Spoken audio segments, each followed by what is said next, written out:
In the gritty underground clubs of London's late 1970s punk revolution, one figure stood apart. Fierce, uncompromising, and armed with a voice that could cut glass and a guitar riff sharp enough to start a riot. That figure was Chrissie Hynde, the Akron, Ohio-born outsider who crossed the Atlantic and carved her place in British rock history as the defiant leader of the Pretenders. For Hynde, music was never about stardom, never about bright lights or easy applause. It was about truth. It was about rebellion. And above all, it was about authenticity. Where many saw punk as just another fleeting genre, Chrissie embodied it as a way of life. Her music came from the streets, from the raw emotions of everyday struggle, from the deep scars of heartbreak and the clenched fists of defiance. Songs like Brass in Pocket, Precious, and Back on the Chain Gang were more than hits, they were manifestos. Each chord carried a message. This is real, this is dangerous, this is not for the faint-hearted. But with such a clear vision came an equally fierce disdain for anything she believed betrayed the spirit of rock. Hynde became notorious for her refusal to tolerate what she saw as sellouts, posers, and musical pretenders, artists who, in her eyes, cheapened rebellion into a fashion statement or turned emotion into a product designed for mass consumption. Behind the tough leather jackets and the snarl of punk anthems was a woman deeply protective of music's soul. To her, the guitar wasn't a toy for acrobatics, nor was the microphone a tool for hollow ballads. Both were sacred weapons of truth, and when mishandled, she did not hesitate to unleash her fury. Across her career, Chrissie Hynde clashed, publicly and privately, with some of the biggest names in rock and pop. From MTV icons who she believed abandoned punk roots, to chart-topping pop stars polished to perfection by record labels, to even fellow women in rock whom she felt played into the hands of male executives, Chrissie never bit her tongue. Her words could sting harder than her riffs, and her standards left no room for compromise. Number 6. Billy Idol, the punk-turned-pop superstar whose sneer and spiky blonde hair became MTV's visual shorthand for rebellion. But for Chrissie Hynde, the Pretenders' unyielding frontwoman, Idol's transformation from punk scene regular to American chart idol represented everything she despised about the music industry's ability to package danger into a product. In the late 1970s, Billy Idol was still just William Broad, fronting Generation X, a band that lived and breathed London's punk ethos. They played the same clubs, walked the same grimy streets, and gave the same middle finger to authority that defined the movement. But when Idol launched his solo career in the early 1980s, crossing the Atlantic to chase American fame, everything changed. His look became sharper, his songs polished, and his image carefully crafted for the MTV era. The raw, street-born rebellion of punk was replaced by stadium-ready anthems like White Wedding and Rebel Yell. To the average fan, Billy Idol was still a rebel, leather jacket, snarl, chains, and a don't-care attitude. But to Chrissie Hynde, it was a facade, a costume designed for mass consumption rather than an expression of truth. She reportedly fumed in conversations with fellow musicians that Idol had sold out faster than a concert ticket, trading real grit for what she saw as cartoon punk made for suburban teenagers. In her eyes, the transformation wasn't just disappointing, it was a betrayal of punk's roots, which had always been about honesty, struggle, and defiance. Hynde's fury wasn't simply about Idol's fame. It was about what his fame represented, the dilution of a movement. Punk had been born from anger and poverty, from unemployment lines and dirty pubs, not from music videos with choreographed sneers. Idol's superstardom suggested to Hynde that rebellion could be packaged and sold like soda, dangerous-looking on the outside, but safe and consumable at the core. One infamous story from the early 80s has Hynde refusing to even acknowledge Idol at a London club, turning her back when he approached and muttering to her bandmates about punk turncoats chasing American dollars. For her, Idol's career was proof that the industry could strip rebellion of its meaning, dress it up with peroxide and leather, and sell it back to teenagers who never knew the difference. Billy Idol may have become a global rock icon, but in Chrissie Hynde's eyes, he symbolized the very death of authentic punk rebellion. Number 5. George Michael, the polished pop powerhouse whose voice defined a generation. While millions adored him for his talent and vulnerability, Chrissie Hynde saw something very different, a carefully manufactured star who, in her eyes, represented everything fake about 1980s pop music. By the mid-1980s, George Michael had already transitioned from Wham's bubblegum pop into a serious solo career.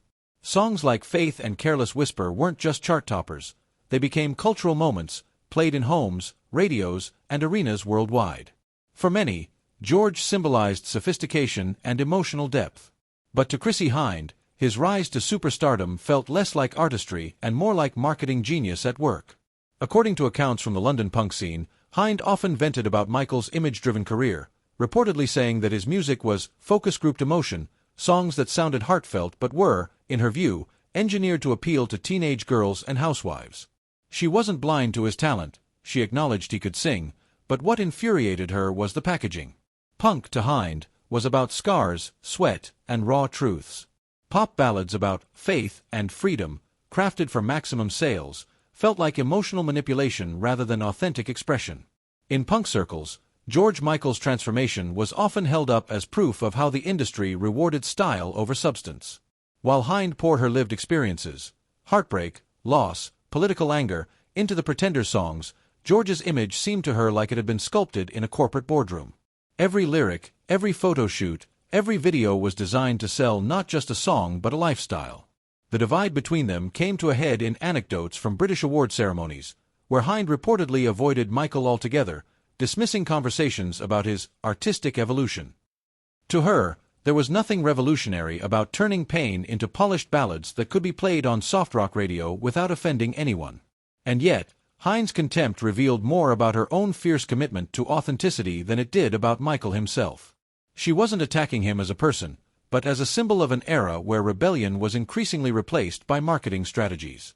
George Michael may have been loved for his voice and charisma, but in Chrissie Hynde's uncompromising worldview, he stood for everything punk had originally risen up against, the commercialization of feeling itself. Number 4. Phil Collins. To the world, Collins was the voice of heartbreak, the drummer who became a global superstar, and the man behind timeless hits like In the Air Tonight. But to Chrissie Hynde, he represented the very thing she despised most, rock music stripped of rebellion and turned into safe, radio-friendly comfort. The tension reportedly grew in the early 1980s, when Collins moved from being Genesis's drummer and occasional singer to a full-fledged solo icon. His confessional lyrics and smooth production style, particularly on his divorce-inspired album Face Value, earned him massive commercial success. Millions connected with his pain, but Hynde wasn't convinced. To her, Collins was selling vulnerability in neatly packaged songs that could play in shopping malls as easily as in concert halls. According to music writers of the era, Hynde often criticized Collins for turning his personal struggles into what she allegedly called emotional elevator music.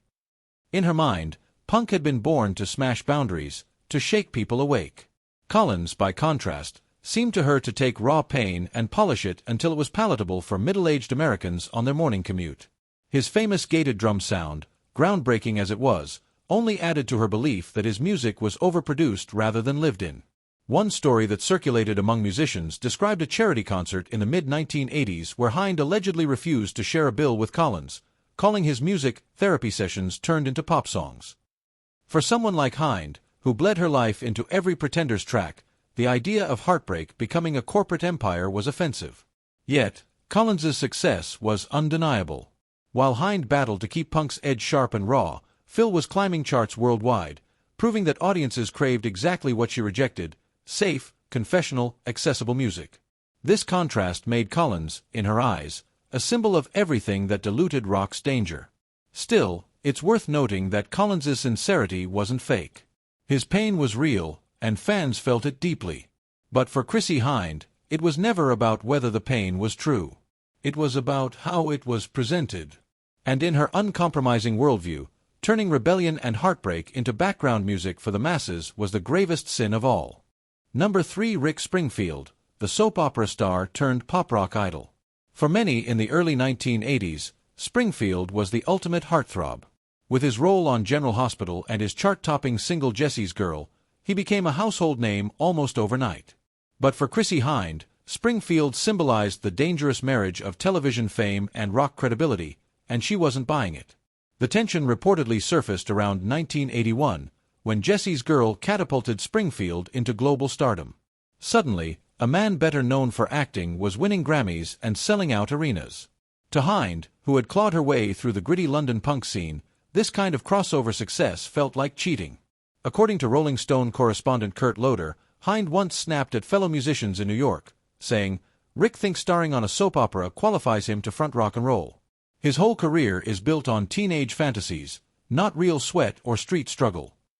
What particularly enraged her wasn't just Springfield's popularity, but the way he blurred the lines between authenticity and image. Punk, in Hynde's eyes, was supposed to be about scars, battles, and raw honesty. Springfield, however, was achieving stardom with what she reportedly dismissed as daytime television rock, rebellion polished for mass consumption, carefully designed to appeal to screaming teens rather than speak truth to power. A story often retold by those in the underground scene involved a backstage encounter where Springfield allegedly tried to introduce himself to Hynde. Witnesses claimed she barely looked at him before muttering that she didn't acknowledge television actors pretending to be rock stars. That icy dismissal spoke volumes about her refusal to validate what she considered the dilution of rock's authenticity. Yet, Springfield's success was undeniable. His mix of boy-next-door charm and polished pop hooks connected with millions, and he became a genuine star of the decade. Fans adored him, and Jesse's Girl remains an enduring anthem.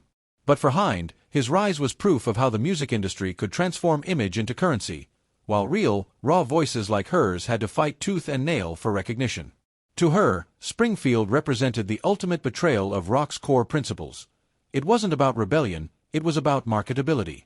And that was something Chrissie Hynde could never forgive. Number 2 Pat Benatar embodied another thorn in Chrissie Hynde's side, the clash between two female rock icons representing very different paths to success. Both women broke barriers in a male-dominated industry, but according to insiders, Hynde saw Benatar as a rival who represented everything she wanted to fight against. The rivalry reportedly traces back to the late 1970s and early 1980s, when both artists were carving out their place in rock history. Hynde, with the Pretenders, fought through the punk clubs of London, earning respect with her raw attitude, razor-sharp lyrics, and no-nonsense stage presence. Pat Benatar, meanwhile, exploded onto the scene with powerful vocals, leather-clad imagery, and a string of polished anthems like Hit Me With Your Best Shot and Love Is a Battlefield. To Hynde, this wasn't rebellion, it was packaging. According to hit parader journalist Jeff Ginsburg, Hynde reportedly told fellow punk veterans in Cleveland, "Pat thinks wearing leather pants and belting ballads makes her some kind of rock pioneer. She's giving record executives exactly what they want, rebellion, but safe enough for teenage boys to pin on their walls." For Hynde, the commercialization of female rebellion undermined what she considered the hard-fought authenticity of women in rock. The bitterness was fueled by constant comparisons in the media. Music magazines often pitted the two against each other, the raw punk priestess versus the polished powerhouse.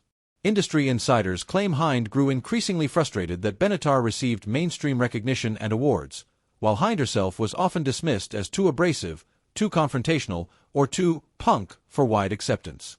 But beneath the rivalry lay a deeper ideological clash. Hynde wanted women in rock to be taken seriously as musicians and songwriters first, without leaning into stereotypes of sexuality or marketable rebellion. Benatar, on the other hand, leaned into a mixture of power and femininity, creating a balance that worked commercially but never sat right with Hynde. The tension reportedly came to a head in the mid-1980s, when both were performing on festival circuits. Witnesses claimed Hynde vented to fellow musicians backstage, saying she would never play second fiddle to a corporate fantasy of female rebellion. For Benatar, her legacy remains undeniable. She paved the way for female vocalists in mainstream rock. But for Chrissie Hynde, she represented a compromise, a version of female rebellion that was too polished, too safe, and too market-friendly to ever feel truly authentic. Number 1 Sting was, in Chrissie Hynde's eyes, the ultimate betrayal of punk's raw spirit. Few rivalries reveal her disdain for pretension more than her long-standing animosity toward the former Police frontman. In the early days, both the Pretenders and the Police emerged from the same late 70s British new wave and punk-influenced scene. But while Hynde stayed grounded in punk grit, Sting quickly shifted gears, blending reggae rhythms, jazz fusion, and intellectual lyricism into something far more palatable for the mainstream. His success was undeniable, but to Hynde, it reeked of what she despised most, calculated artistry dressed as rebellion. According to Musician magazine editor Bill Flanagan, Hynde once fumed in a London pub, "Gordon thinks reading a few books about tantric sex and world music makes him some kind of genius." Punk was never about intellectual exercises, it was about working-class rage. He's forgotten that. This statement reportedly echoed through Britain's alternative music circles like a shot across the bow. For Hynde, Sting embodied the shift of punk into something respectable and intellectual, a betrayal of its raw, street-born anger. Where Hynde sang about heartbreak, street survival, and authenticity, Sting was writing about Jungian archetypes, literature, and spirituality. While critics hailed him as an artist evolving into new territory, Hynde allegedly dismissed it all as upper-class pretension disguised as global consciousness. The breaking point reportedly came in the mid-1980s, as Sting launched his solo career with albums like Dream of the Blue Turtles. With jazz influences and intellectual lyrics, Sting was praised as the future of post-punk artistry.